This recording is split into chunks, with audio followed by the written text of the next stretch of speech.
change it up a little bit. I have the MT85, and the rams here are leaking. So we're going to repack these. First time doing it, but from what I hear, it's one of those things you're going to have to get used to doing because they go bad quite a bit. We have the kit here, part number. I'm going to start off using these clips, 9/16 sockets. The clips fall out like that. So, do the same thing. Just stacking these parts somewhere. I have it supported with a jack from the bottom. Turn off the ignition. Use this to relieve the pressure. And there we go. That pressure on the boom cylinder. I'm sure that's going to come in handy.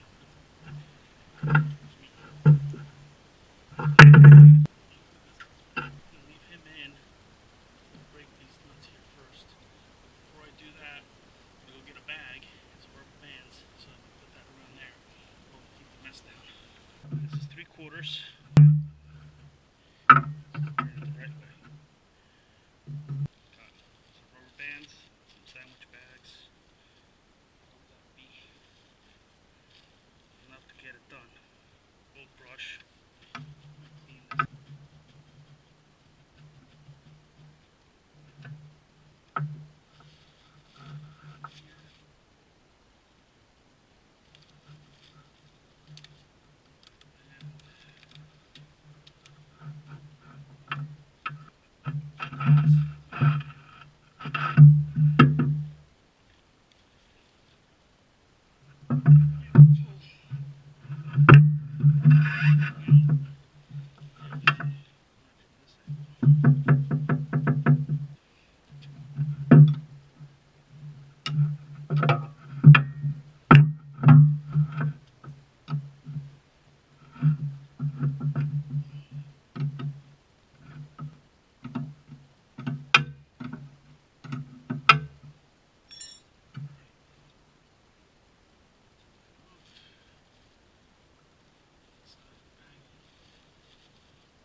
I left this montage in here, or this time lapse, just so you see how much effort I put into cleaning this cylinder.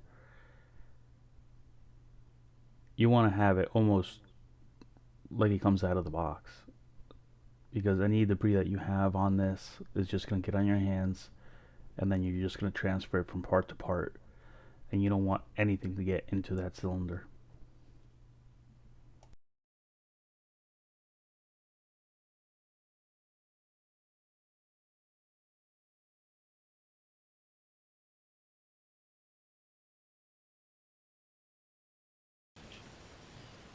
If you manually actuate the piston, you can get the fluid inside to come out where the hoses hook up. So you just go side to side and rock it back and forth, and it'll empty.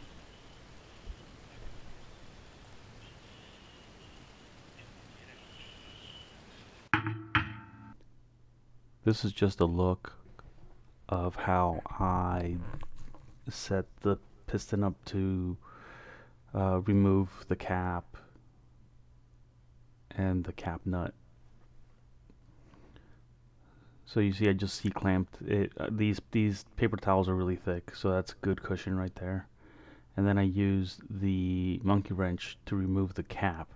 Now that cap is powder coated to the piston, so where you see that red line, you gotta cut that with a utility knife.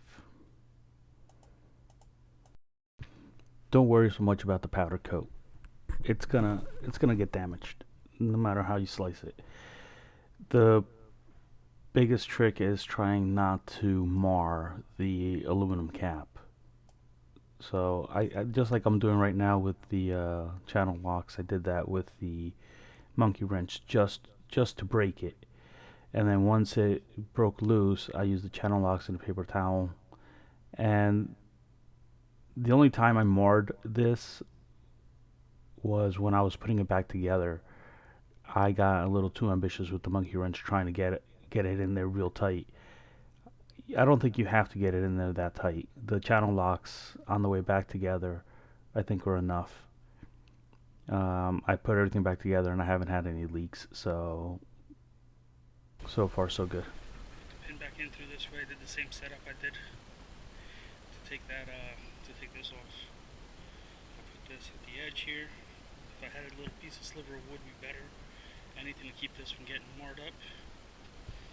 And then just took the breaker bar, shallow socket, 15/16, and this thing is tight to the end.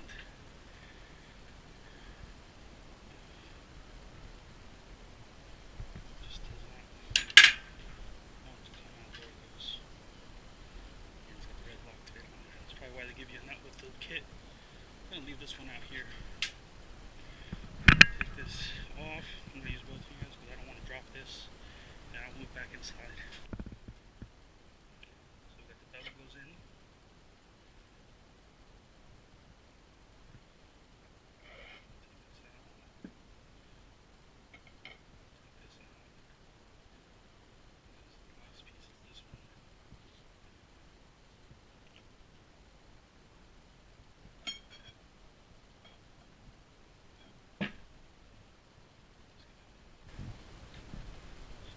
Look at these bad boys and see. Take these apart. What goes where. So we'll start with this. I'm flossing, so I do the easy stuff first and leave the hard for last. You get some done. This brown big O-ring is right here.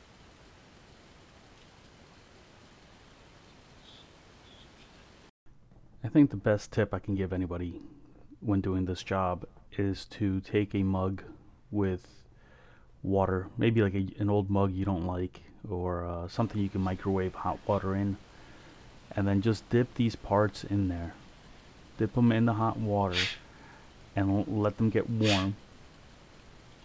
Take them out, dry them off real good. It'll make the seals softer, and the O-rings, everything will just get softer and easier to take out. And then the piece itself will still be hot, so when you start putting the seals and the O-rings back in there, they will warm up the seals and the O-rings, and then they'll become more pliable, so everything will just be easier with this piece being hot. Right now I'm doing this job, it's actually 50 degrees, but it's been in the low 30s for the last couple of weeks. So that would be my biggest recommendation. This seal in particular has a spring on it. The spring part faces the way I'm putting it there, down towards the bottom. That is very important. That seal is directional. And when I took it off the first time, it snapped out and I wasn't able to tell which way it was facing. But when I got to the second cylinder, I realized that I put it in backwards. So I had to take everything back apart and switch that seal, which I couldn't do because taking that seal out again, you break it. So I ended up having to get a whole new kit just because that seal went in backwards.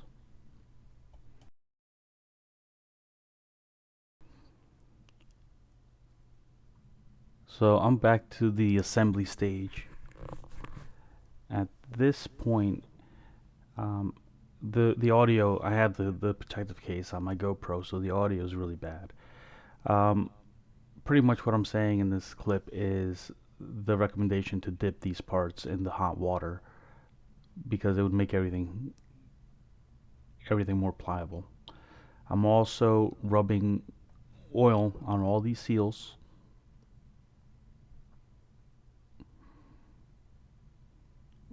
That way when it goes back together, there's some lubrication there and they don't turn or bind or get damaged on the way back in.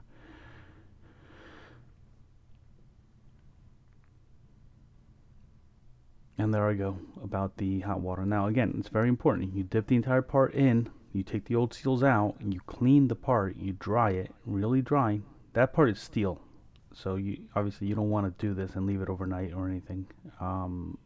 Take it back out, clean it really well, dry it completely, put all the parts back on there, and then I rub oil on the whole thing. And then I put it back together.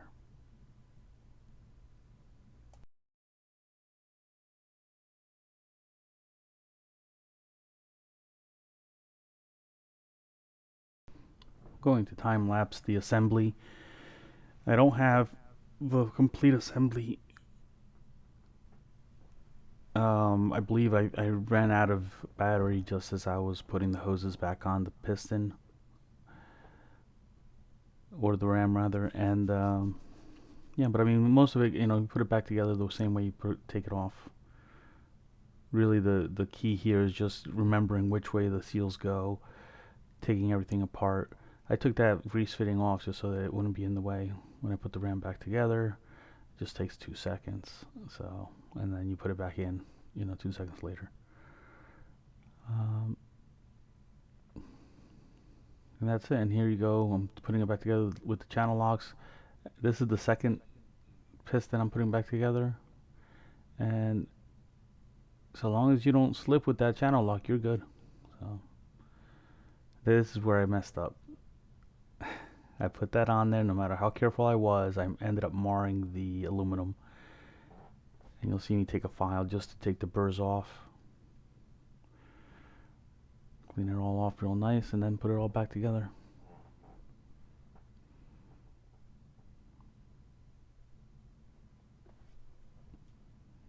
I hope this is useful to somebody. It's not a very hard job. It's really just it's more intimidating than anything. Once you do it the first time, you got it. And yeah, everything's pretty self-explanatory. I mean, these hoses are a little tough to remember, but the way I remembered was the bottom hose always has fluid in the bag and the top hose doesn't.